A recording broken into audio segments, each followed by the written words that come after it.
Catherine y Angela van al bosque para tratar de contactar al espíritu de la madre fallecida de esta última antes de que naciera en Haití a consecuencia de un terremoto.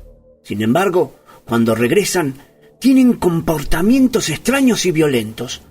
Como los doctores no pueden explicar qué ocurre, el padre de Angela, Víctor, aconsejado por su vecina, la enfermera Han, recurre a Chris McNeil, una experta en exorcismos que está convencida de que las niñas han sido poseídas por un demonio. En el ciclo de producciones espantosas, El Pelado Investiga, les presento El Exorcista Creyentes.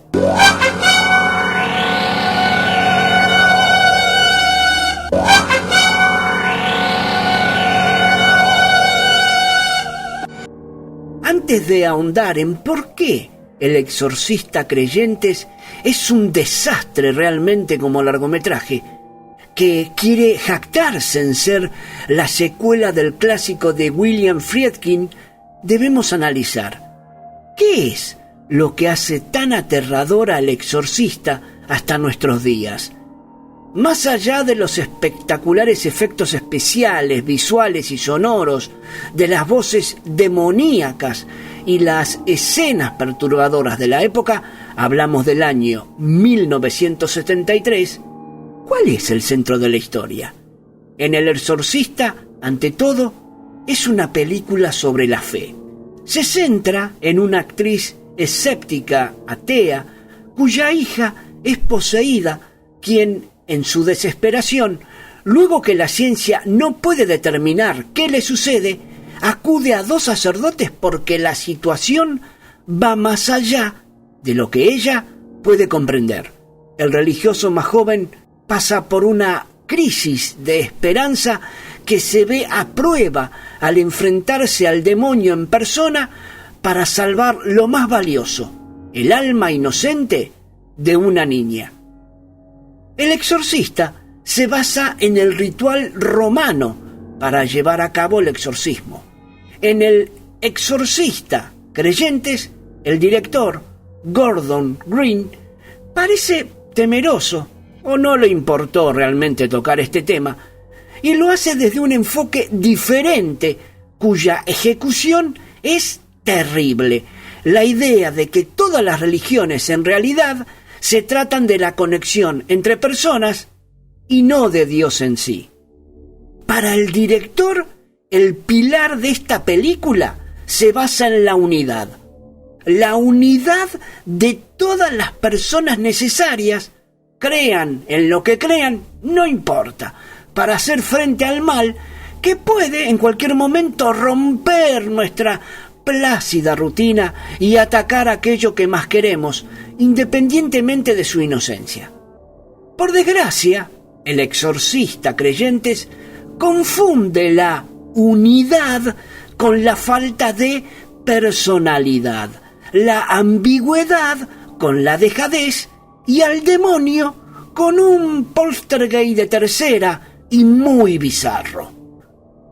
El Exorcista Creyentes intenta abrazar cualquier tipo de fe, otorgando poder frente al demonio, a la simple creencia en un poder superior y a la voluntad de no rendirse jamás frente a las adversidades. Si en la película original el enfrentamiento entre ambos exorcistas y Pazuzu, poseyendo a Regan, se regía por las reglas y códigos del ritual romano de exorcismos de la Iglesia Católica, aquí vemos más variedad y ni siquiera se acerca al ritual. La historia se mueve en los cánones del género: presentación, posesión, tratamiento médico que no conduce a nada y el ritual del exorcismo. Este debería ser el punto álgido de la película y en esta ocasión se desinfla por varias razones. Encontramos un gran sincretismo religioso, donde lo que transmite la película es que los demonios son parte común a todas las culturas y en definitiva se resume en chamanes, hechiceros y pastores en una fórmula que no termina de funcionar. La segunda es se quiera o no, el concepto de pecado, del infierno y del demonio son en Occidente consustanciales a la Iglesia Católica, y su peso en esta ocasión es casi irrelevante, yo diría nulo. Los personajes humanos están bien definidos, algo necesario para la estructura y desenlace que busca el film. Sin embargo, esto es debido a que son personajes muy planos, marcados por una única característica o circunstancia. Junto a este grupo poco inspirado tenemos a un protagonista fundamental, casi ausente, el demonio. Este ser del inframundo que posee a las chicas es totalmente anónimo. Y es algo que hace mucho daño al conflicto. Yo en un momento pensaba, bueno, le van a preguntar el nombre. Ahí dice Pazuzu, pero no, me quedé con las ganas. La escena original de El Exorcista del año 1973, a pesar de ser un combate verbal en la habitación de una adolescente, transmitía una sensación de trascendencia y tensión gracias a la disputa entre Pazuzu, el demonio que poseía a Regan, y en especial con el padre Merrin, que ya había tenido sus cruces con este ser del inframundo muchos años atrás. Al final, esa lucha del bien contra el mal era un duelo con nombres y motivaciones claras, así como fortalezas y debilidades. Aquí la posesión no se identifica ni manifiesta intenciones concretas, más allá de atormentar a las niñas y aterrorizar a sus familias. Siempre se deja mal parada y vista a las autoridades eclesiásticas como manteniéndose al margen de la situación que se presenta. En cierto modo, y en los tiempos de esta sociedad de cristal en la que actualmente vivimos, se deben tomar muchos recaudos para discernir si realmente es o no una posesión, o caso contrario que no sea un ataque de esquizofrenia u otros síntomas similares, ya que si ocurre el deceso de la víctima, puede acarrear muchos problemas. Sobre esto, les recomiendo la película El exorcismo de Emily Rose, del año 2005, prometo hacer un análisis también de este film, dirigida por otro grande, Scott Derrickson, basada en la historia de Annalise Michael, una chica alemana que se sometió a un exorcismo en el año 1975, murió un año después, y tanto sus padres como los dos sacerdotes que intervinieron fueron acusados de homicidio. Las autoridades aseguraron que tenía depresión y epilepsia y que lo que necesitaba era un tratamiento médico, no a alguien que le sacara el demonio de dentro. La versión cinematográfica aborda el proceso judicial en torno a la muerte de Emily Rose, una joven estudiante americana de 19 años que decide recurrir a un sacerdote, el padre Moore, y someterse a un exorcismo que lamentablemente le cuesta la vida. Hecha esta aclaración de rigor, continúo. Lo más bizarro de la película.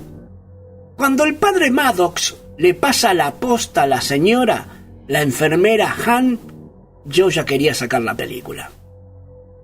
El momento del exorcismo y todo el sincretismo que se utiliza para expulsar al demonio o los demonios, no se saben en realidad cuántos son, ya que las dos niñas son posesas. El ritual vudú con pentagramas pintados con tiza en el suelo, las infusiones con flores, agua y vaya a saber qué más en la tina de la casa, el ritual del humo sagrado para absorber el humo demoníaco que emana por la boca de una de las jovencitas, confrontado por el humo verde y aspirado hasta el fuego de la chimenea. Encontramos luego más de lo mismo, crucifijos que se ponen al rojo vivo, luces parpadeantes, muebles que tiemblan, paredes o techos que se resquebrajan. La realización del rito, entre comillas, de mano de Han, la enfermera, que de joven quiso ser religiosa, pero una situación en su vida le hizo cambiar de opinión, es ese pasado que le resta autoridad y utilizado por las posesas en su contra. Esa falta de autoridad de la señora frente al ente maligno, increpando de una manera totalmente ridícula, se refleja en la actitud de las posesas que se la pasan riendo, haciendo ruidos extraños, retorciéndose en las sillas y al final no pasa nada. Cuando llega el momento en que la sacerdotisa vudú las rocía con el agua perfumada preparada en la tina del baño, con pétalos de flores, y se las echa encima. Creo que fue tan real, porque una de las actrices bebió de lo rociado y no le gustó. Realmente eso también nefasto. Ahora vamos con el pastor. Un boludo importante. Tanta prédica en la iglesia y cuando tiene que poner lo que tiene que poner, no sé si se entiende, nos encontramos con otro personaje desperdiciado, lejano, miedoso, confundido, temeroso. En un momento dice un par de increpaciones sin valor ni autoridad, que lo terminan poniendo en una actitud de ¿dónde está la puerta que me voy? Exorcismo igualitario y feminista. Esto es lo que leo entre líneas y es lo que se quiso mostrar. Un exorcismo igualitario y feminista, ya que las figuras masculinas carecían de trascendencia y personalidad. En cambio, las femeninas eran todo lo contrario, firmes, sólidas, acojonadas. En pocas palabras, tenían los ovarios bien puestos, sobre todo la enfermera Han y la sacerdotisa vudú. Vamos a bautizarla así, porque no sé de dónde salió, quién la trajo, para qué y por qué. El sacerdote, el gran boludo de la película. La intervención repentina del sacerdote, el padre Maddox, que cuando lo vi entrar pensé, bueno, era hora que apareciera un exorcista de verdad. Ponele, pero no. A los 5 minutos lo terminan matando, le rompen el cuello y así. Otra película más donde seguimos destrozando en el cine la figura del ministro del exorcismo. La madre de Regan. Acá quiero detenerme porque esto es para sacarle el jugo. El personaje de Chris MacNeil es presentado como una persona que ha dedicado el resto de su vida a investigar por todo el mundo y en todas las religiones cómo se trata el tema del exorcismo. Con el paso del tiempo se convierte en experta, entre comillas, sobre el tema. Publica libros de autoayuda para apoyar a familias que le ocurra lo mismo que ella vivió. Hasta acá lo tomo, se lo acepto.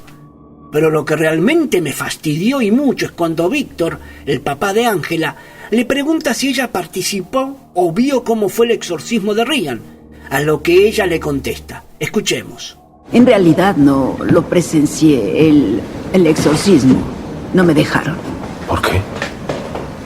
Si me preguntas, fue porque no soy miembro de su maldito patriarcado.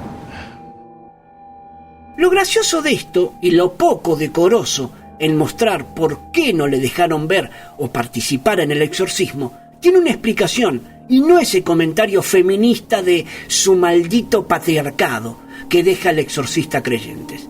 Primero, el ministro del exorcismo no solo debe velar por el bienestar de la posesa, sino de los familiares de la misma. Es decir, no poner en peligro su vida y, lo más importante, poner en peligro el ritual y que éste no tenga el resultado esperado. Ustedes se preguntan, ¿y por qué? Es fácil. En la película de William Friedkin, Chris MacNeil es agnóstica, como ya les conté, es atea. Tiene ella un vínculo obviamente con su hija muy fuerte y ante la falta de fe por su parte puede ser utilizado en su contra por el demonio. Esto está muy bien tratado en El Exorcista de 1973. En El Exorcista Creyentes se lo formaliza como un tema machista la no participación de ella, o sea, la mamá de Regan, como mujer en el exorcismo. Una nota de color, quiero que tomen atención. Lo más cómico de El Exorcista Creyente fue escuchar a la madre de Regan expulsar al demonio del cuerpo de Ángela en nombre de su hija. No quise reírme porque era para llorar. ¿Ah, no me creen? Escúchenlo, acá se los dejo. Es realmente nefasto. En nombre de todos los seres benditos, en nombre de mi amada hija Regan, libera a esta niña, libera a esta niña, libera a esta niña. Pero bueno, estas cosas pasan, ¿no? Seguimos. ¿El demonio es exorcizado o se va solito? Lo ridículo es cuando el demonio les obliga a decidir quién de las dos vive o muere. Ya ahí tenemos un conflicto de intereses, los padres no se deciden. De pronto a Víctor se le prende la lamparita y se da cuenta que si le da a su hija, Ángela, el pañuelo de su madre para que, aferrándose a él, tenga esa conexión con el más allá y obtenga la fuerza para luchar y vencer al demonio, es lo más estúpido que vi en este tipo de películas. Pero para no hacer spoiler del final, solo decirles que la liberación ocurre de improviso, como por arte de magia, y el demonio se fue. Muchísimos agujeros de guión al final de la película, en situaciones, personajes, diálogos. Todo esto realmente es nefasto. Exorcista Creyentes, ¿es una secuela del Exorcista? Estamos ante un nuevo intento de secuela, disfrazada de reboot, o sea, de un reinicio. Cuando anunciaban en los trailers, en los avances o en las diferentes notas periodísticas sobre esta película, anunciándola como el largometraje que tenía una conexión directa, un paralelismo con el clásico de William Friedkin del año 1973, El Exorcista, presentándose como canónica y que pasaba por arriba las películas y la serie de TV, yo pensé, bueno, debe tener algún sentido para que la presenten de ese modo. Al terminar de verla, me quedé pensando, ¿de qué trata la película? ¿Cuál es la trama? ¿Por qué son poseídas las niñas? ¿Y para qué? ¿Cuál es la finalidad? ¿Qué la une al Exorcista para presentarla como una secuela? Si no alcanza ni el dramatismo, ni la intensidad, ni el terror de su predecesora. Y aunque da la sensación de que se mueve por unos códigos parecidos, a medida que avanza la historia y se llega al exorcismo, se diluye esa sensación para convertirse en una cinta más de posesiones y la agregaría de clase B y bizarra. En síntesis, en definitiva, el mensaje que plantea la película no importa si crees o no en algo, lo importante es que el mal siempre va a ganar. Para terminar, decirles que esta porquería de largometraje realmente es una falta de respeto al Exorcista y al género en particular. Pero esperen que esto acá no termina. Dicen que es el primero de 3 nuevos films que Blumhouse Production planea lanzar de la saga. Así que tendremos más de esta basura cinematográfica para poder analizar si lo soporto.